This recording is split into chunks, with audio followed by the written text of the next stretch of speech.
नाज़रीन, मौजूदा हालात में पेट्रोल किसी भी मुल्क की मैशियत में रीढ़ की हड्डी का किरदार निभा रहा है, क्योंकि ये पेट्रोल ही है जिसकी खातिर रोजाना पेट्रोल पंप्स पर लंबी लंबी लाइनें देखने को मिलती हैं। और यकीनी तौर पर कभी न कभी आप भी इन लाइनों का हिस्सा रह चुके होंगे। लेकिन क्या आपने कभी सोचा कि ये पेट्रोल कैसे और कहां से निकाला जाता है और इसको निकालने वाले कौन लोग होते हैं, और ये कि सऊदी अरब में इस तेल के कुएं कैसे दरियाफ्त हुए? अगर आप भी इन सवालों के जवाब नहीं जानते तो आज की खास वीडियो आपके लिए ही बनाई गई है, लिहाजा इस वीडियो को आखिर तक जरूर देखिएगा और हमारे चैनल डिस्कवरी स्टूडियो को भी लाजमी सब्सक्राइब कर लीजिएगा। नाज़रीन, अगर ज़मीन से पेट्रोल निकालने की बात की जाए तो पेट्रोल ज़मीन के नीचे लाखों साल पहले दफन मुर्दा पौधों और जानवरों की कंपोजिशन से बनता है। और कंपोजिशन एक ऐसा अमल है जिसमें अगर कोई जानवर मरता है और वह ज़मीन में दफन हो जाता है तो इसका जिस्म गल सड़ जाता है।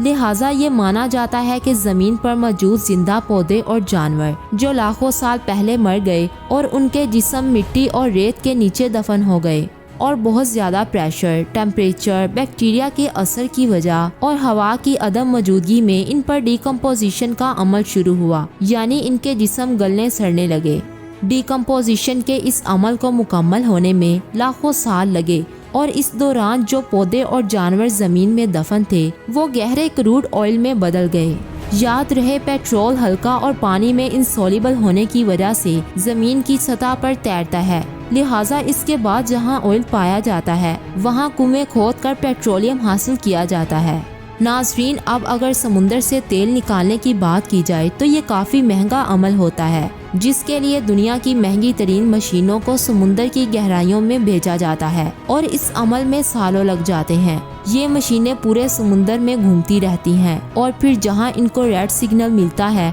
वहां तेल का कुआं खोदने का फैसला किया जाता है, जिसके बाद इस जगह पर ड्रिलिंग का अमल किया जाता है। और ये ड्रिलिंग बिल्कुल वैसे ही होती है जैसे हमारे घरों में पानी वाला पंप लगाने के लिए की जाती है, लेकिन फर्क सिर्फ इतना है कि हमारे घरों में पानी की खातिर 100-150 फुट की खुदाई की जाती है, लेकिन समुंदर में तेल की खातिर हजारों फीट नीचे तक खुदाई की जाती है, जहां से तेल हासिल करके रिफाइनरी का अमल शुरू कर दिया जाता है और फिर मुख्तलिफ मशीनों की मदद से इस तेल को साफ किया जाता है। नाज़रीन, अब अगर यहाँ पर काम करने वाले वर्कर्स की बात की जाए तो यहाँ दो तरह के वर्कर काम करते हैं, जिनमें एक तो वो होते हैं जो समुंदर के अंदर काम करते हैं और दूसरी जानिब वो होते हैं जो रिफाइनरी में काम करते हैं। समुंदर में काम करने वाले वर्कर्स का काम काफी मुश्किल होता है, क्योंकि वो किसी भी वक्त बड़े समुद्री तूफान का शिकार बन सकते हैं। समुंदर में काम करने वाले इन वर्कर्स को महीने में 15 दिन मुसलसल काम करना पड़ता है और अगले 15 दिन छुट्टी होती है।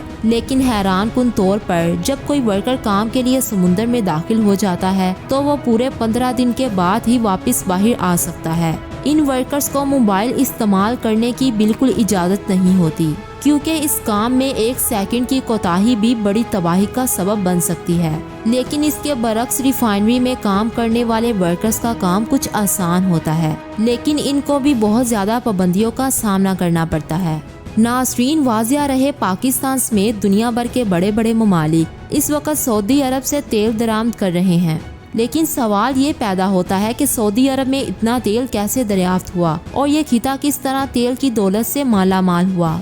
इस हवाले से अगर तारीख पर निगाह दोहराई जाए तो एक जमाना था जब सऊदी शहरियों का गुजर बसर खेती बाड़ी, गलाबानी, हल्की फुल्की तजारत और सादा किस्म की सनतों पर था और मुल्क की कौमी आमदनी का 90% बजट उम्रा और हज आमदनी पर चलता था। लेकिन जब सऊदी अरब में तेल दरियाफ्त हुआ तो यहाँ का पूरा मंजरनामा ही तब्दील हो गया। यहाँ ना सड़कें थी, ना ही जदीद तर्ज के शहर थे और ना ही रोशनी का बंदोबस्त था, ना तैयारे थे, ना गाड़ियों और बसों का कोई सिलसिला था, जबकि स्कूल भी ना होने के बराबर थे। ताहम तेल की दरियाफ्त ने यहाँ हर इंसान की जिंदगी में रोशनी के चिराग जला दिए। किस्सा कुछ यूं है कि बानी ममलकत शाह अब्दुल अजीज ने 29 मई 1933 को standard oil of California company के साथ सऊदी अरब में तेल की तलाश का मुआहिदा किया, क्योंकि सऊदी अरब से पहले पड़ोसी मुल्क बहरीन में तेल निकल आया था, जिसके बाद मुमलकत में भी तेल दरियाफ्त होने की उम्मीद पैदा हो गई थी।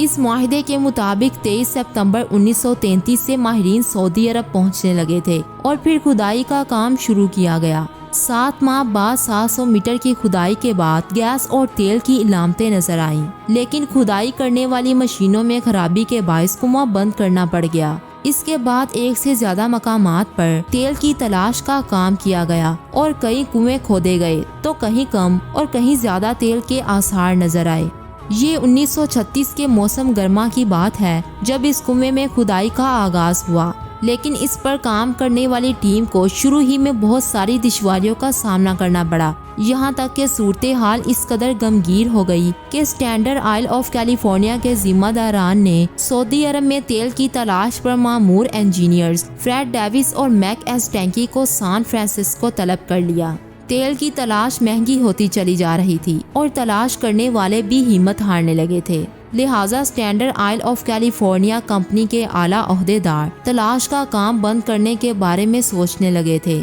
लेकिन इसी दौरान मुमलिकत से सैन फ्रांसिस्को टेलीग्राम गया जिसमें खुशखबरी सुनाई गई कि दमाम कुएं नंबर 7 में पेट्रोल के जखायर उबलने लगे हैं, जहां से योमिया 16 बैरल तेल निकलने लगा है और चंद रोज बाद ही तेल की पैदावार 4000 बैरल योमिया तक पहुंच गई। आइंदा 44 वर्ष तक दमाम कुएं नंबर 7 से तेल की पैदावार जारी रही और 32.5 मिलियन बैरल तेल निकालने के बाद इसे 1982 में बंद कर दिया गया और शाह अब्दुल अजीज ने इसे बैरुल खैर यानी बाबरकत कुएं का नाम दिया था। नासरीन, अलगवार ऑयल फील्ड दुनिया में सबसे बड़ी ऑयल फील्ड मानी जाती है, जिसमें से 28 अप्रैल 1939 को पहली बार सऊदी अरब से तेल जहाज पर लाद कर बाहर भेजा गया और यूं सऊदी अरब तेल का घर बन गया।